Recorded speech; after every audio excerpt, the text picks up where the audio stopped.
Hello friends, welcome to Englishwala. আজকের ভিডিওতে আমরা আলোচনা করতে যাচ্ছি গ্রুপ ভার্ব নিয়ে। তবে গ্রুপ ভার্বের আরও একটা নাম রয়েছে, সেটা হচ্ছে ফ্রেজাল ভার্ব। আরও একটা নাম কিন্তু রয়েছে, অনেকেই হয়তো এই নামটার সঙ্গে পরিচিত নও, সেটাকে আমরা বলি prepositional verb. So let's learn about group verb. আচ্ছা, এবার আমরা একটা নর্মাল ভার্ব একটা ধরি।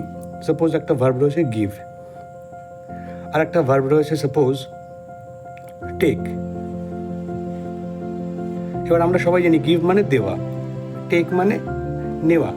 কিন্তু আমরা যদি এইটার ভার্বটার সাথে যদি আমরা একটা সাপোজ একটা প্রিপোজিশন অ্যাড করি ইন, তাহলে পরে হয়ে যাবে সেটা গিভ ইন।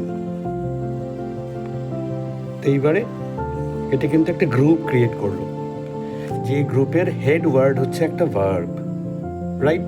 অর্থাৎ একটা ভার্ব আর একটা প্রিপোজিশন মিলে একটা গ্রুপ ভার্ব ক্রিয়েট হলো। এবার এটা একটা ফ্রেজেরও কাজ করে, সেই কারণে এটাকে আমরা ফ্রেজাল ভার্বও বলি। আবার এর মধ্যে ভার্বের সাথে যেহেতু প্রিপোজিশন অ্যাড হয়েছে, that is why it is also called prepositional verb. এখানে একটা ইন্টারেস্টিং ব্যাপার রয়েছে, এই গ্রুপ ভার্বটা যে ভার্ব থেকে ক্রিয়েট হয় সেই ভার্বের মিনিং এবং যে গ্রুপ ভার্ব তার মিনিং কিন্তু পুরোপুরি ডিফারেন্ট হয়।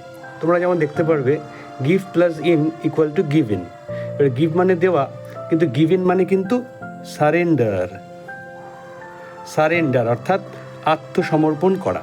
একই রকম মনে করো টেক, তার সাথে তোমরা যোগ করে দিলে আফটার, হয়ে গেল টেক আফটার। এবার টেক আফটারের মানে কিন্তু রিসেম্বল।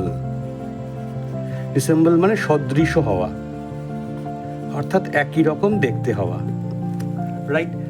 তার মানে আমরা বেসিক্যালি শিখতে পারলাম যে গ্রুপ ভার্ব যে রুট ভার্ব থেকে তৈরি হয় তার মিনিং এবং গ্রুপ ভার্বের মিনিং কিন্তু পুরোপুরি ডিফারেন্ট হয়। এই আমাদের মোটামুটি আজকে আমরা গ্রুপ ভার্ব সম্বন্ধে বেসিক আইডিয়া পেলাম। নেক্সট ভিডিওতে আমরা গ্রুপ ভার্ব সম্বন্ধে আরও ইলাবোরেট ওয়েতে আলোচনা করব। Thank you.